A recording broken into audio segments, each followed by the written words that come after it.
Miposaka ny masoandro eto Andasibe, faritra anisan'ny mbola rakitr'ala eto Madagasikara. Ny antsoantso ny babagoto no manaitra ny mponina sy ny mpizahatany izay mankafy io toerana io. Singa kely amin'ny ala tsinanana izay nampalaza io faritra io ny alana Andasibe.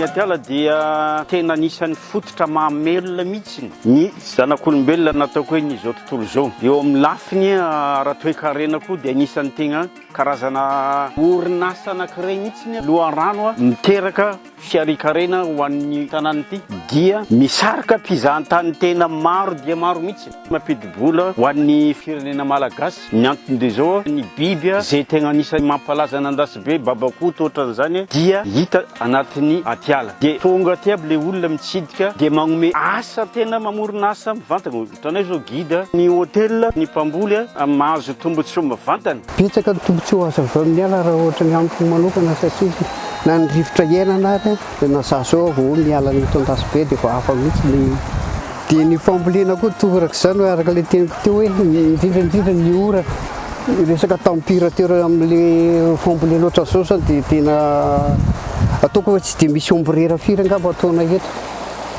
fa ao tsara ilay température ilain'ilay zavamaniry ohatra hoe ny tsaramaso, ny katsaka, ny korzety. Manana anjara andraikitra maro ny ala. Ny ala no miaro ny nofon'ny tany ary manamaro toerana ny toetr'andro. Eo amin'ny fiarahamonina malagasy tena manan-danja ny ala satria sompotra mitahiry sakafo. Ao amin'ny ihany koa ny tsiponana hazo maty anaovana kitay andrahoana sakafo. Loharano angalana hazo anorenana trano fonenana ny ala. Mitahiry arena lehibe ihany koa ny ala. Mahery ny 304 ny hazo fampiasa na amin'ny raokandro malagasy izay manasitrana aretina maro. Mbola miankin-doha amin'ny ala ny mponina maro eto Madagasikara. Misy tombony lehibe ny fiarovana azy. Misy karazan-javaboary maro miaina amin'ireo ala eto Madagasikara. Mahery ny 700 ireo biby sy zavamaniry eto amin'ny nosy no tsy hita n'aiza n'aiza maneran-tany. Misy karazany 4,500 ohatra ny biby mandady ka ny 700 tsy hita afa-tsy eto Madagasikara. Ary ny tena mampalaza ny nosy dia ireo varika. Eto Madagasikara irery no ahitana ireo karazana varika miisa 400. Ny asa fikarohana sy fanisana ireo zavaboary ireo dia mbola tsy vita tanteraka kanefa tandindomindoza ireo harena ireo. Malaky dia malaky ny fandringanana zavaboary. 700 ny ala nisy teto Madagasikara talohan'ny fahatongavan'ny olombelona no efa potika. 200 ny nosy sisa no rakotr'ala kitroka. 900 amin'ireo zavamananaina misy eto Madagasikara no ahina ho lany tamingana tanteraka. Ny ankabeazan'ireo biby tsy fahita eto Madagasikara dia ahina no ringana raha mitohy ny famotehana ny ala. Mahatsapa ny mahasarobidy sy ny famerenana amin'ny laoniny ny ala ny fanjakana malagasy. Hany ka nandrafitra tetikady amerenana ny nosy ho maitso mavana indray. Ny tetikasa manondro ala dia nanomboka tamin'ny taona 2014 fiarahamonina dia ny Association Mitsinjo Andasibe. Fanarenana ny ala no tetikasa niarahanay. Misy ihany koa ny resaka fanaraha-maso ny ala amin'ny alalan'ny fampiasana ny teknolojia vaovao na ny SIG, système d'information géographique. Fanamafisana fahaiza-manao mahakasika ny izay lafiny teknika izay no niarahanay tamin'ny Association Mitsinjo. Nataonay voalohany moa zany dia fanarenana ny ala teo amin'ny 520 hektara isan-taona tato amin'ny station forestière izay tantanan'ny Association Mitsinjo zany. Dia avy teo koa izay misy tetikasa hafa koa moa iarahanay amin'ny Association Mitsinjo dia ny fiarovana ny faritra mando torotoro fotsy. 310 kilometatra mialana Antananarivo no misy ny station forestière Analamazotra izay tantana ny fikambanana Mitsinjo. Ny atao hoe Mitsinjo dia mitaratra ny lavitra, izany hoe mijery no avy ny taranaka any aoriana. Mitsinjo dia fikambanana anankiray niorina teto Andasibe tamin'ny taona 1970.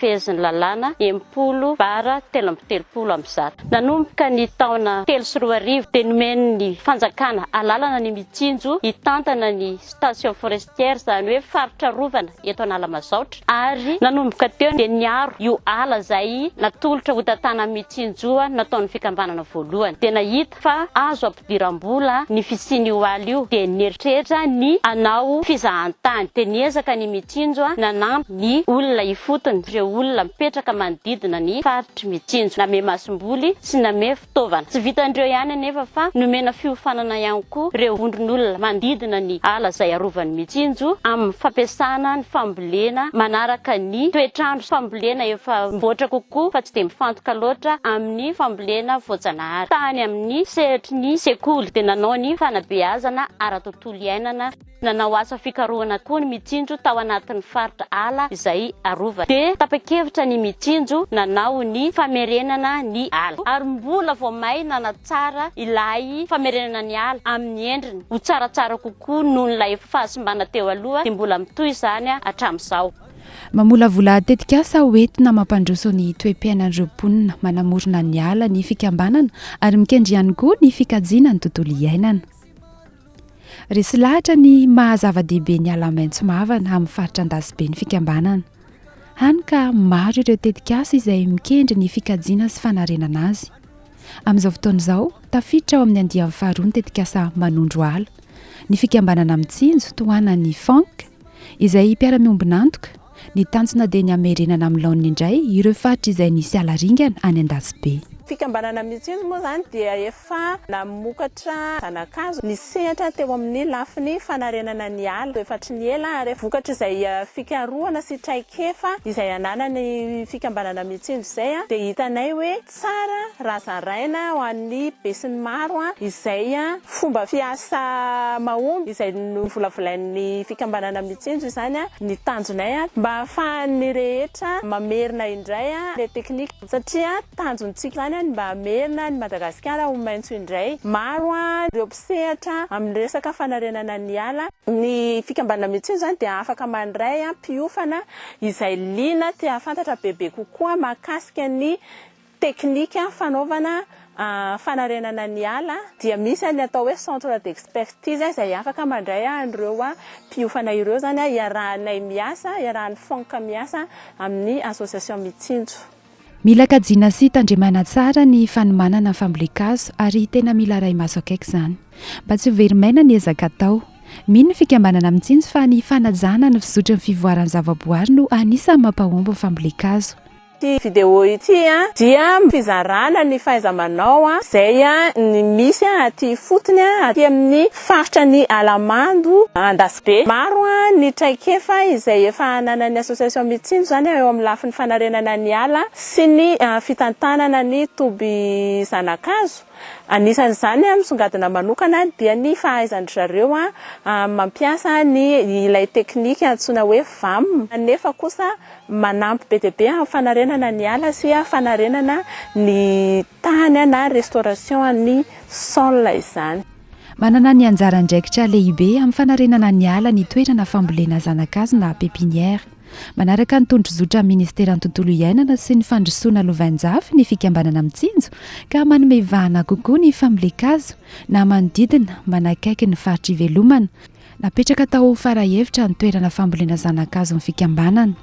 Farahevitra izay fokotany iray eo ambavahadin'ny faritra renina. Ny voalohany aloha raha ohatra anao an'izay fambolena fanarenana ala izay dia tsy maintsy atao zany izay ananana ny tany-janakazo satria io ny antoko ny asa rehetrarehetra norenana ny ala. Io tany-janakazo dia amokarana ireo zanakazo izay ilaina anaovana ny fambolena ny toerana efa simba aty amin'ny faritra ny Andasibe aty. Ato anatin'ny pépinière dia ahitana karazana zanakazo mahery ny 50 isa. Ireo zanakazo ireo dia safidianana izay zanakazo zanatany voalohany dia misy misy ny zanakazo izay tena hoe ilain'ny biby satria ny tanjona dia amerina ny ala amin'ny laony voajanahary. Tsy olombelona dia tsy havita amerina zany ala voajanahary zany raha tsy miara-miasa amin'ny biby.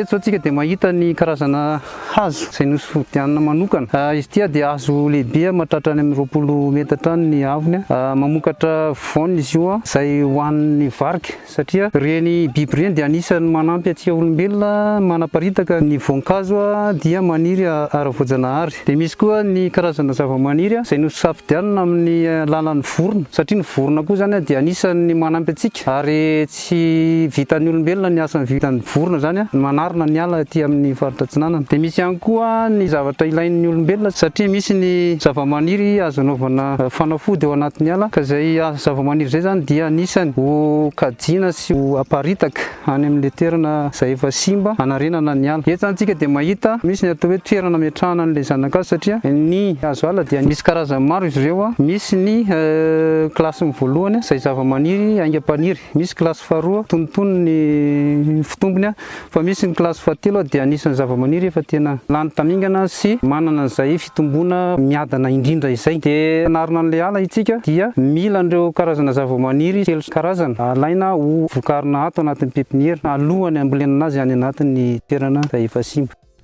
Azo averina amin'ny laony ny ala iray fa mila manaraka fepetra maro ary mila manarina dia n'izao.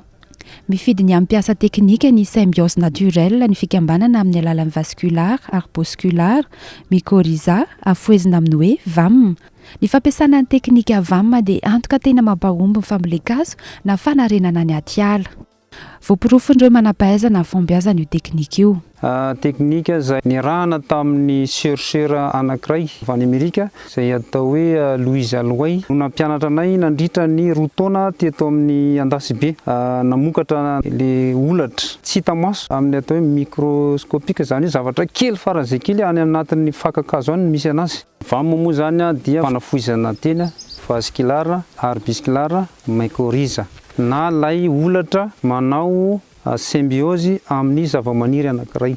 Dia ny zava-maniry vokarina amin'ny pepiniera zany hoe miankina be dia be amin'ilay olatra izay vokarina ampiasaina miaraka aminy. Zany hoe io VAM io zany dia vokarina eto amin'ny tanjanakazo. Rehefa manaketsa zanakazo dia le zava-maniry manome tombotsoa an'ilay olatra dia le olatra manome tombotsoa an'ilay zava-maniry dia fampiankina izy zareo. Raha mamokatra zanakazo izay zany eto 3 alina zanakazo isa-taona zany ny vokarin'ny fikambanana Mitsinjo anatin'ity tanjanakazo ity dia raha compost nampiasainay tamin'ny voalohany dia 10 metr kibana compost vao mahampy an'izay 3 alina zanakazo izay. Fa le VAM zany dia zavatra kely sady tsy misy dépense zany no mora atao zany dia zavatra kely dia kely mahavokatra zanakazo mihoatra ny 4 alina zanakazo io zany. Ny VAM koa zany dia afaka tsy mampiasa ny produit chimique ohatra hoe taloha zao zay nampiasa fongicide insecticide satria misy biby manimba sady misy champignon mamotika zany le zanakazo dia amin'izao zany zay dia tsy mampiasa an'ireny satria misy an'le VAM zany raha vao metaky le champignon amin'le ravin'le zanakazo dia le champignon mycorrhiza zany no manampy an'le zanakazo manasitrana satria miankina be dia be amin'le zava-maniry zany ilay olatra. Dia io koa zany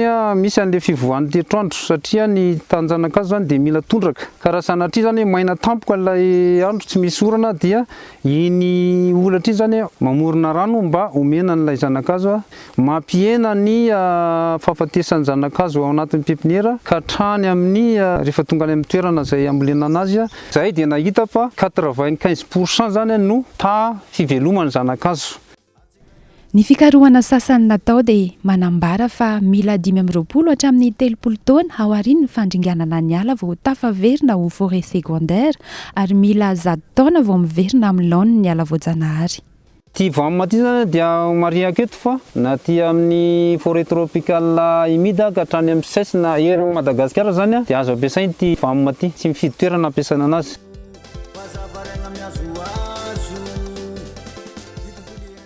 Eto moa zany tsika dia ahoana ny fomba angalantsika n'ilay le olatra. Ty zao tsika dia mahita hazo ngeza izy ty ty zany rotra ezeny zany io fianakavianan'ny myrtaceuse.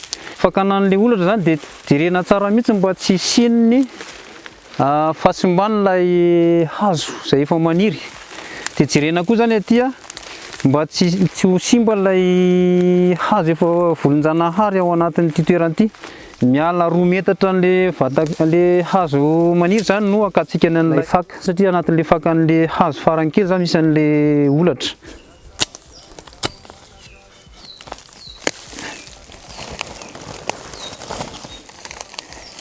Ty zany zao le faka alana tsara le tany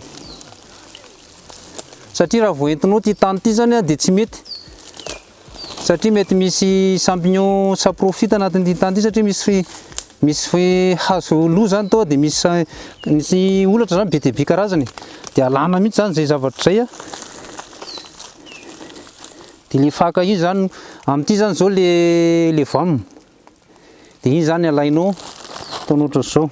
Voafehy fikambanana mitsinjo ny teknika VAM, afaka mizara ny traikefany izy amin'ireo izay manam-paniriana hanaparitaka io VAM io eto Madagascar. Zaho moa zany dia hanazava ny fomba fikarakarana VAM. Izy io dia karazana olatra tsy hita maso kanefa ny azontsika ho vokarina ao anatin'ny pepiniera. Ny zavatra ilaina voalohany dia tsara mahafantatsika ny karazana zavamaniry na hazo ho vokarintsika ao anatin'ny pepiniera. Voalohany zany ny ribiace, zany io anatin'izay zany le kafe le jerevantsika iny, dia misy ny loracé ao anatin'izany varongy, ny tavolo, dia misy ny sarcolaenacé, zany le sarcolaenacé zany tena famille endémique Madagascar mihitsy. Dia misy le forbiacé ao anatin'izany ny voapaga sy ny samanta, dia misy ny clisiacé, zany ao anatin'izany ny kidy.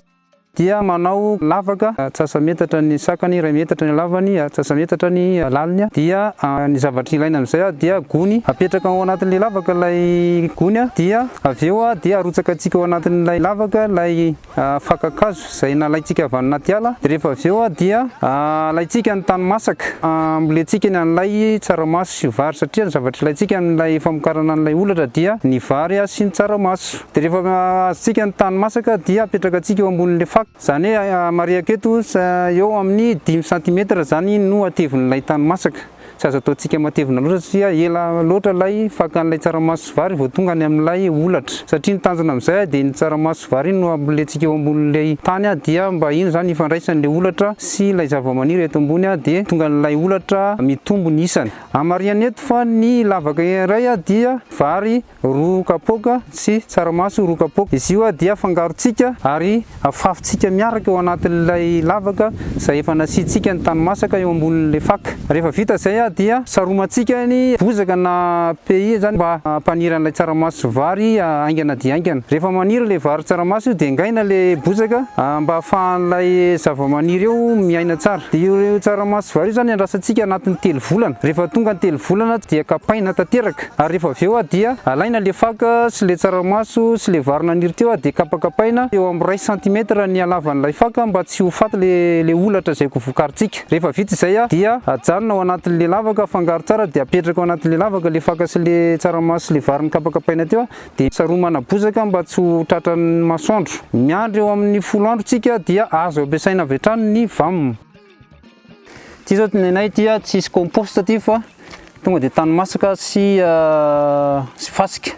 Voalohany aloha dia ny tany masaka sy le fasika ny karakaraina zany no alefa mialoha. Io moa zany efa haitsika le hoe tsy maintsy tsetsemana tsara le pomba tsisy rivotra zany any satria ny fakakazo dia anisan'ny simba raha ohatra tratran'ny rivotra. Fianotsika tsara zany iny. Ty amin'izay zany le VAM. Maka zany kely dia kely le alaiko atao atonontono ohatran'izao. Ohatran'io zany le VAM. Dia zany tsika hitantsika le VAM tsy azo ampidirina any le faka ngezabe fa iny zany le VAM dia alefantsika ato. Zany efa akaiky feno zany le po dia alefantsika amin'izay le VAM. Dia rehefa tafapetraka le VAM dia averintsika ho fenona tanteraka le ponjanakazo. Ty zany zao ny zanakazo ataontsika. Zany hoe rehefa ampidirintsika eo zany ty zanakazo ty tsy mahazo ampidirina lalina loatra sady tsy azo atao miakatra loatra le faka fa arakaraka eo amin'le toerana le lentika tany anaty tany any zany no alentintsika anaty po. Zany hoe rehefa mijery eto zany tsika dia hitantsika fa mahazo tsara an'le VAM zany le fakakazo. Dikan'izany raha vao mipetraka koa zany ty zanakazo ty tonga dia mifandray le olatra sy le faka. Amboletsika le zanakazo. dia rehefa tena tsisy fakamfototra zany ao dia terentsika ohatran'izao le zanakazo, terena tsara amin'izay mba tsy hidiran'ny rivotra zany le zanakazo. Karakaraina mandritra ny 3 volana ka hatramin'ny herintaona ny zanakazo arakaraka ny karazany alohan'ny ambolena azy. Zao zany tsika dia andeha amboly hazo. Zany hoe rehefa mipetraka tao anaty pepiniera zany le zanakazo dia efa ndrefy ny zanakazo zany ao anaty pepiniera hatreo amin'ny 30 cm ka amin'ny 50 cm zany no tsara afindra.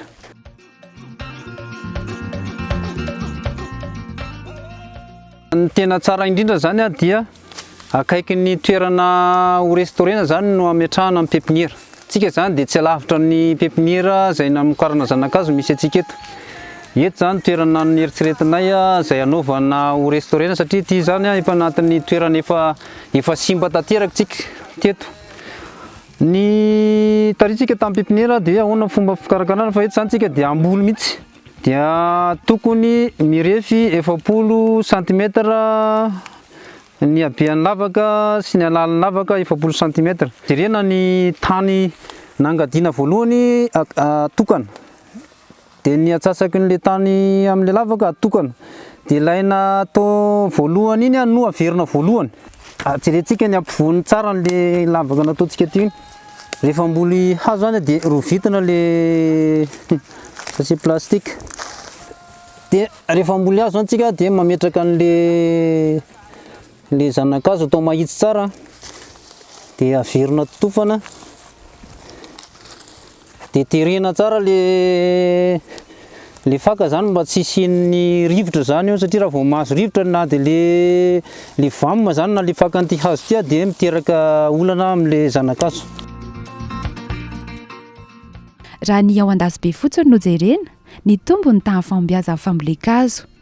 Ny fanarenana ny ala manodidina an'Andasibe dia mampitohy ireo ala kely mitsitokotoko mba hitambatra amin'ny tandavan'ala ankeniheny zamena. Mampitombo ny fonenan'ireo biby toy ny indri ny famitohizana ireo tangoron'ala mitsitokotoko. Ny indri izay marihana fa tsy velona amin'ny toerana hafa ankoatran'ny ny ala fonenan'ny voajanahary. Be dia be ny zavatra miankina amin'ny ala. Raha tsisy ny ala dia tsy misy ny biby, raha tsisy koa ny ala dia misy fiantraikany antsika olombelona. Zahay aty amin'ny fikambanana Mitsinjo zany dia faly mizara an'izay fahaiza-manao izay ny famokarana zanakazo zanatany sy ny famerenana ny ala gasy eto Madagascar. Ny tanjona moa zany dia hamerina ny Madagascar indray ho maitso mavana.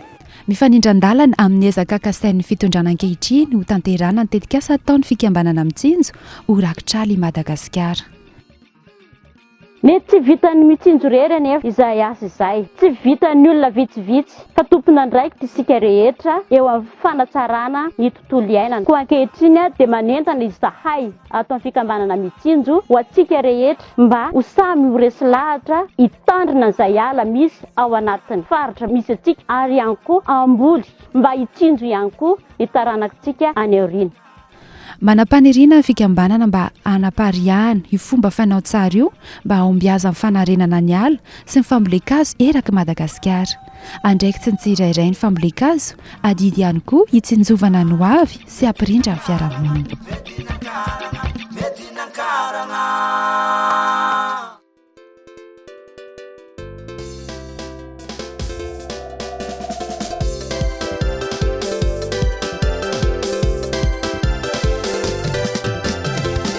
Madagascar,